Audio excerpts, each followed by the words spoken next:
Il n'avait fait que poser le pied dans la boue, et son soulier s'était accidentellement détaché. Mais alors qu'il se penchait précipitamment pour le remettre, un garde surgit derrière lui, et une pluie de coups s'abattit aussitôt sur lui. Chaque coup de fouet lui arrachait une douleur brûlante, mais Nock serra les dents et insista pour remettre sa chaussure avant de se relever. Car il savait que dans ce camp de concentration où les ressources manquaient cruellement, perdre ses chaussures signifiait une mort lente, pieds nus, les blessures s'infecteraient vite, et il finirait par succomber à la maladie. Boitant sous la surveillance du garde, il entra dans une immense fosse, prit une pelle et commença à creuser. Depuis plusieurs mois, Nock passait ses journées à creuser sans relâche dans la forêt. Il ne savait plus combien de fosses il avait déjà creusées, et se demandait toujours pourquoi les Allemands les faisaient creuser ainsi. À cette époque, le camp venait tout juste d'être établi, et tout le monde pensait qu'il ne s'agissait que d'un camp de travail pour civils. Beaucoup croyaient que ces fosses servaient à enfouir des trésors volés, ou à enterrer les soldats allemands tombés au front. Jusqu'au jour où Nock et deux de ses camarades furent conduits dans une cour close pour participer à ce que les Allemands appelaient le « travail de tri ». Ils pensaient devoir trier des trésors, mais découvrir avec stupeur que ce qu'ils avaient à trier, c'était des êtres humains, des civils, amenés par camions entiers. Bientôt, un camion rempli de civils s'arrêta devant eux. Les soldats allemands, d'un air courtois, aidèrent les vieillards à descendre avec douceur. Même l'officier allemand affichait un sourire bienveillant, rassurant la foule. Il leur dit de ne pas s'inquiéter, que le camp de concentration n'était pas une prison, mais un grand camp de travail.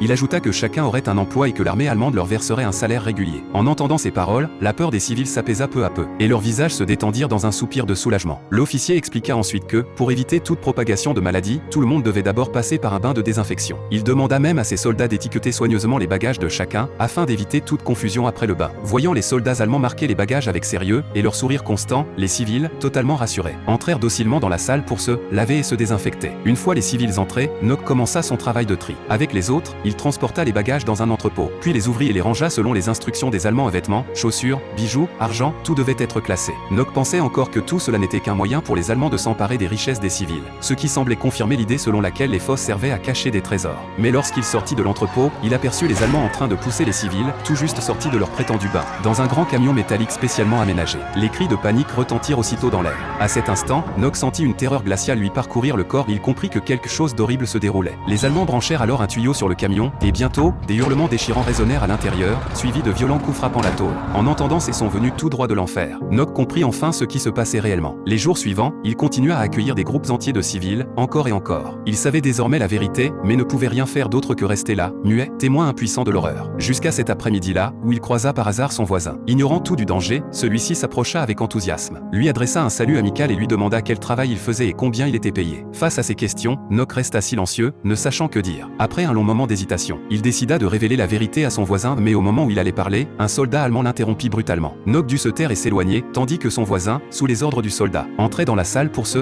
désinfecter. Le cœur en lambeaux, Nock continua à travailler au poste de tri encore une dizaine de jours. Un matin, on le fit enfin quitter ce lieu maudit pour retourner travailler dans la forêt. Mais cette fois, son travail n'était plus de creuser des fosses, il devait les combler. Et c'est là, sur le site d'enfouissement, qu'il revit le même camion métallique. Lorsque les Allemands ouvrirent les portes, Nock aperçut des monceaux de cadavres entassés à l'intérieur. Il comprit alors pleinement le secret du camp. Ce n'était pas un camp de travail, mais une usine de mort, un lieu destiné à dépouiller et exterminer les civils. Rempli de haine et de désespoir, il ne pouvait pourtant qu'obéir et aider les Allemands à transporter les corps. Jour après jour, il travailla ainsi, sans fin, au milieu des morts. Avec le temps, il ne sut plus combien de cadavres il avait portés et il était devenu presque insensible. Jusqu'à ce soir-là, où, parmi la montagne de corps, il aperçut enfin le visage de sa propre épouse.